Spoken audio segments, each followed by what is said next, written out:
नमस्कार, Amar Ujala the bonus में आपका बहुत बहुत स्वागत है। मैं हूं आपका दोस्त हर्ष शर्मा। अगर आपने पिछले कुछ महीनों में फार्मा स्टॉक्स की चाल पर नजर रखी हो तो आपने देखा होगा कि इन शेयरों में अचानक से एक नई जान आई है, यहाँ पे तेजी आई है और वो भी फर्राटेदार। और इसके पीछे सिर्फ अर्निंग या रिजल्ट्स नहीं रहे, बल्कि इसके पीछे एक बड़ी वजह रही अमेरिका का चाइना को लेकर एक बड़ा कदम। अमेरिका ने पहले चाइनीज फार्मा और बायोटेक कंपनीज पर शिकंजा कसना शुरू किया और चाइना प्लस वन थीम ने भारतीय फार्मा स्टॉक्स की नई ग्रोथ को ट्रिगर कर दिया।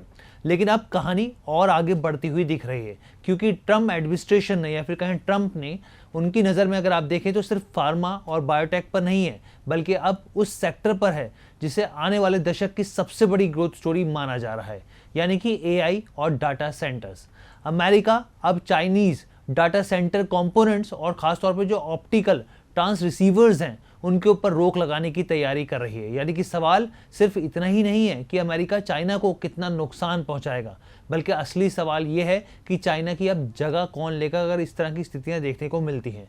और यहीं से भारतीय कंपनियों और शेयरों की कहानी शुरू होती है, क्योंकि अमेरिका से आई इस खबर के बाद कुछ इंडियन लिस्टेड स्टॉक्स में रफ्तार पकड़ते हुए स्टॉक्स देखने को मिले हैं, जिसमें अगर आप देखेंगे HFCL, E2E networks, Sterlite technology जैसे जो शेयर हैं वो रॉकेट बनते हुए दिखे हैं। यहाँ पे पहले फार्मा में क्या हुआ वो आपको बताते हैं। जून में अमेरिका के डिपार्टमेंट ऑफ डिफेंस ने चाइनीज बायोटेक जाइंट वुशी एपटेक को ऐसी कंपनियों की सूची में डाला जिनके चीन की मिलिट्री से कथित संबंध होने के आरोप थे। यहाँ पर यह कोई सामान्य खबर नहीं थी। वुशी एपटेक की करीब 70% जो रेवेन्यू है वो यूएस से ही आता है, और रॉयटर्स के मुताबिक कंपनी का जो काम है वो अमेरिका में इस्तेमाल होने वाली करीब करीब 1/4 मेडिसिन की प्रोडक्शन और खासतौर पर जो प्रोडक्शन चेन होती है उससे जुड़ा रहा है। इस कदम से अमेरिकी फार्मा सप्लाई चेन में चाइनीज डिपेंडेंस को लेकर चिंता बढ़ी है। अब आप सोचिए, एक बात यहाँ पे काफ़ी इंपॉर्टेंट हो जाती है। अगर अमेरिका चाइनीज फार्मा और बायोटेक सप्लाई चेन पर निर्भरता को कम करना चाहता है तो अल्टरनेटिव मैन्युफैक्चरिंग और सप्लायर्स की ज़रूरत किसे पड़ेगी? जाहिर सी बात है, यहाँ पे भारत की कंपनियों का नाम निकल के आता है। इसमें सन फार्मा, डॉक्टर रेड्डीज, ल्यूपिन, अरबिंदो फार्मा, जाइडस लाइफ साइंस जैसे स्टॉक्स निकल के आते हैं, जो कि चाइना प्लस वन की जो अपॉर्चुनिटी है उसको लेकर हम लोग लगातार चर्चा करते जा रहे हैं।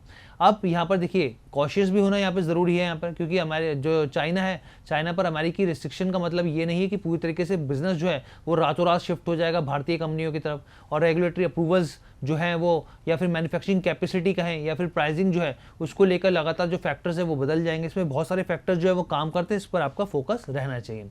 लेकिन अब जो ट्रम्प एडमिनिस्ट्रेशन ने किया है, उन्होंने जिस नए सेक्टर पर नजर डाली है वो है डाटा सेंटर और एआई इंफ्रास्ट्रक्चर।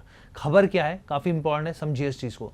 रॉयटर्स की रिपोर्ट निकल कर आई है और उस रिपोर्ट में कहा गया है कि ट्रम्प एडमिनिस्ट्रेशन अमेरिका में नए चाइनीज डाटा सेंटर कंपोनेंट्स के इंपोर्ट पर बैन लगाने की तैयारी कर रही है। जी हाँ, बैन लगाने की तैयारी कर रही है।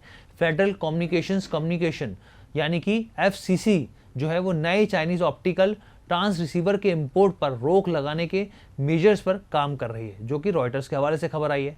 अब सवाल ये है भाई, आपके मन में होगा कि ये ऑप्टिकल ट्रांस रिसीवर्स होते क्या हैं। अगर मैं आपको बहुत आसान भाषा में समझाऊं तो डाटा सेंटर में हजारों लाखों करोड़ों पीसीज ऑफ डाटा को एक जगह से दूसरी जगह बेहद तेज स्पीड से भेजना होता है यहाँ पे। और इसके लिए क्या होता है, ऑप्टिकल फाइबर का इस्तेमाल होता है। और ऑप्टिकल जो ट्रांस रिसीवर्स होते हैं वो इलेक्ट्रिकल सिग्नल्स को ऑप्टिकल सिग्नल्स में कन्वर्ट करने और साथ में डाटा को फाइबर के जरिए बेहद तेज गति से ट्रांसफर करने में अहम भूमिका निभाते हैं। यानी कि ये बहुत इंपॉर्टेंट चीज़ है। एआई बूम के साथ डाटा सेंटर का साइज और कंप्यूटिंग पावर तेजी से बढ़ रहा है, इसलिए इन्हीं कंपोनेंट्स की डिमांड भी तेजी से बढ़ रही है। जाहिर सी बात है भाई, कंपोनेंट्स, जब थीम की बात होगी तो कंपोनेंट्स की बात होगी। और अमेरिका की चिंता यही है कि अगर क्रिटिकल डाटा सेंटर इंफ्रास्ट्रक्चर में चाइनीज इक्विपमेंट बहुत ज़्यादा एम्बेडेड हो गए हैं या होते जा रहे हैं तो फिर नेशनल सिक्योरिटी और साइबर सिक्योरिटी रिस्क जो है वो पैदा हो सकते हैं। लेकिन असली कहानी यहीं से शुरू होती है फिर से। यहाँ पर अगर अमेरिका चाइनीज सप्लाई पर रोक लगाता है तो यूएस डाटा सेंटर कंपनीज को अल्टरनेटिव सप्लायर्स चाहिए होगा। वो सप्लायर कहाँ से मिलेगा, वो मार्केट कहाँ से आएगा? तो देखिए, जाहिर सी बात है कि अगर आप रॉयटर्स के हिसाब से अगर आप समझे यहाँ पर, तो US listed optical networking companies जो हैं, और इस खबर के बाद आप क्या हुआ, देखिए अमेरिकी मार्केट में ज़बरदस्त जोश देखने को मिला। यहाँ पे कुछ स्टॉक स्पेसिफिक में अगर आप देखें तो यूएस लिस्टेड जो ऑप्टिकल नेटवर्किंग कंपनीज हैं, जैसे कि लुमेंटुम करीब 7%, कोहेरेंट करीब 11%, अप्लाइड ऑटो इलेक्ट्रॉनिक्स करीब 18% तक चढ़ गए। और इधर भारतीय कंपनियां भी कहाँ पीछे रहने वाली थी, अब वो भी देखिए। अगर उनके स्टॉक्स की बात करें यहाँ पे Sterlite technologies, E2E networks, HFCL जैसे स्टॉक्स जो है उन्होंने शानदार तेजी देखी और कुछ तो अपर सर्किट में भी जाते हुए दिखे। यानी कि मार्केट ने तुरंत समझ लिया कि चाइना से सप्लाई कम होगी, अल्टरनेटिव सप्लाईज की डिमांड बढ़ सकती है। अब इसी लॉजिक को इंडिया पर अप्लाई किया जा सकता है। अब समझते हैं कि भाई कंपनियों के हिसाब से आगे की क्या स्थिति दिख रही है, ऊपर से शेयरों को लेकर आगे की क्या स्थिति दिख रही है, क्या टारगेट्स यहाँ पर देखे जा सकते हैं और खास तौर पे एज अ निवेशक आपकी नज़र कहाँ होनी चाहिए। तो सबसे पहले नाम निकल के आता है स्टरलाइट टेक्नोलॉजीज यानी कि STL का। STL ऑप्टिकल फाइबर और फाइबर केबल्स और खासतौर पर कनेक्टिविटी सोल्यूशन के बिजनेस में है। AI बिजनेस में जुड़ी हुई ये कंपनी यहाँ पर डाटा सेंटर में। अगर अमेरिका और दूसरे वेस्टर्न मार्केट्स चाइनीज़ टेलीकॉम और ऑप्टिकल इक्विपमेंट पर रिस्ट्रिक्शन लगाते हैं, बढ़ाते हैं, तो फिर ग्लोबल कस्टमर अपनी जो सप्लाई चेन है वो डाइवर्सिफाई करेगा। यानी कि अगर आप इसको समझें यहाँ पर कि चाइना के अलावा दूसरे देशों से सोर्सिंग बढ़ सकती है और इसी जगह पर जो है इंडियन कंपनी का नाम निकल कर आ सकता है। हो सकता है कि एक्सपोर्ट अपॉर्चुनिटी यहाँ पे बनती हुई दिखे यहाँ पे। अब हम लोगों ने VL अम्बाला मैम से बात की, भाई क्या आपको लग रहा है स्टॉक के अंदर, तो उन्होंने कहा कि भाई नई तेजी की गुंजाइश बन रही है, यहाँ पे 50 से लेकर 100% तक की तेजी आ सकती है। समय 3 महीने से लेकर 8 महीने तक का देना पड़ेगा। टारगेट्स 800 से लेकर 1100 तक के दिख सकते हैं, लेकिन स्टॉप लॉस 510 का जरूर रखें, ये ध्यान रखें यहाँ पे। अब दूसरा नाम निकल के जो आ रहा है वो है HFCL का, क्योंकि स्टॉक में तो भाई तेजी आई ना। HFCL की बात करें तो ऑप्टिकल फाइबर और फाइबर केबल्स के साथ जो है ये टेलीकॉम नेटवर्किंग इक्विपमेंट में कंपनी जो है उसकी मौजूदगी है। अगर वेस्टर्न मार्केट में चाइनीज इक्विपमेंट की जगह ऑल्टरनेटिव सप्लायर्स की मांग बढ़ती है, यहाँ पे ज़रूरत पड़ती है, तो हो सकता है। देखिए हमारी तरफ से नहीं है यहाँ पे कोई भी रिकमेंडेशन, इंडियन मैन्युफैक्चरिंग का नाम जो है वो मैन्युफैक्चरर्स की जो है उनके लिए एक अपॉर्चुनिटी बढ़ती हुई दिख सकती है। मार्केट एक्सपर्ट VL अम्बाला जी का कहना है कि 300 तक के टारगेट निकल के आ रहे हैं, 240 तक का रेजिस्टेंस अगर ये पार कर लेता है तो फिर इसमें एक तेज़ी आ सकती है। दिसंबर तक बने रहने की सलाह अभी फिलहाल के लिए शॉर्ट टर्म के लिहाज से। स्टॉप लॉस 175 का रखा है। लेकिन अब कुछ इंपॉर्टेंट चीज़ें जो आपको समझनी चाहिए हमारी नज़र से, ये ज़रूरी नहीं कि अगर 5% शेयर चढ़ गया तो इसका मतलब कंपनी की अर्निंग भी 5% बढ़ने की संभावना दिख रही है। यहाँ पे क्या आपको समझना चाहिए, अभी सेंटीमेंट्स और पोटेंशियल अपॉर्चुनिटी का जो है ये रिएक्शन होता है। यहाँ पे कई बार खबरें एकदम से आती है तो उसका रिएक्शन आपको देखने को मिलता है यहाँ पे। अब आप समझिए डाटा सेंटर अपॉर्चुनिटी आखिर कितनी बड़ी है यहाँ पे। अगर आप यहाँ पे देखें तो AI की वजह से दुनिया में डाटा सेंटर इंफ्रास्ट्रक्चर पर इन्वेस्टमेंट तेज़ी से बढ़ रहा है। हम सब जानते हैं बड़ी बड़ी कंपनियाँ बहुत ज़्यादा पैसा लगा रही हैं। रॉयटर्स के मुताबिक अगर आप देखें तो ऑप्टिकल जो ट्रांस रिसीवर मार्केट है उसकी सेल्स 2025 में $13 बिलियन से कम की थी और 2026 आते आते $26 बिलियन के पहुंचने का अनुमान है आखिरी तक। सोचिए डबल। और सबसे इंटरेस्टिंग बात क्या है, चाइनीज़ कंपनीज ने पिछले साल global optical transceiver shipment में 50% से ज़्यादा हिस्सेदारी रखी है। अब आप सोचिए कैसे होगा ये सब कुछ।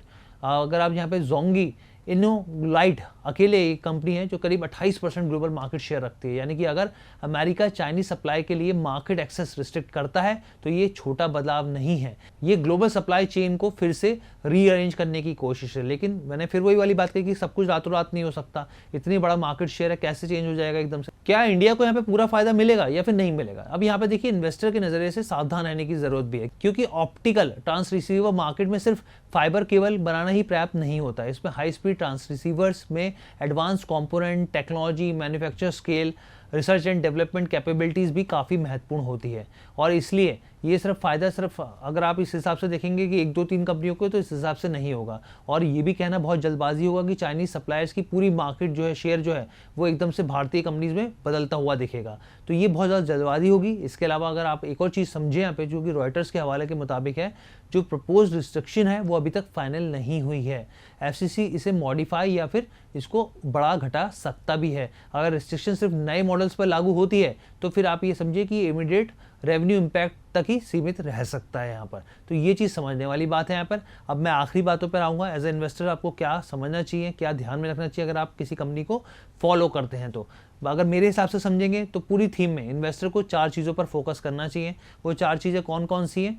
पहला, अगर आप ऑर्डर बुक को ज़रूर देखिए, इंटरनेशनल कस्टमर जो है वो नए ऑर्डर मिल रहे हैं नहीं मिल रहे हैं, इस चीज़ पे ज़रूर फोकस कीजिए यहाँ पर। दूसरी चीज़ यहाँ पे export revenue, US European markets या दूसरी जो भी मार्केट्स हैं वहाँ से रेवेन्यू कंट्रीब्यूशन कितना हो रहा है या फिर हवा में बातें हो रही हैं। तीसरी बात, मार्जिन्स की बात, अगर डिमांड बढ़ती है तो क्या कंपनीज बेहतर प्राइसिंग पावर हासिल कर पाती हैं, ये चीज़ ज़रूर देखना चाहिए। और चौथी चीज़, कैपेक्स और टेक्नोलॉजी, क्या Indian companies high speed optical products में अपनी मैन्युफैक्चरिंग और ख़ासतौर पे जो टेक्नोलॉजी कैपेबिलिटीज़ हैं उसको बढ़ा रही हैं या नहीं बढ़ा रही हैं, और जो चीज़ इन्वेस्टमेंट कर रही हैं क्या वो प्रॉफिटेबिलिटी में कन्वर्ट हो रही है नहीं हो रही है। इन चीज़ों पर ज़रूर ध्यान रखिए। कैसी लगी ये वीडियो कमेंट करके ज़रूर बताइएगा। आपका बहुत बहुत धन्यवाद।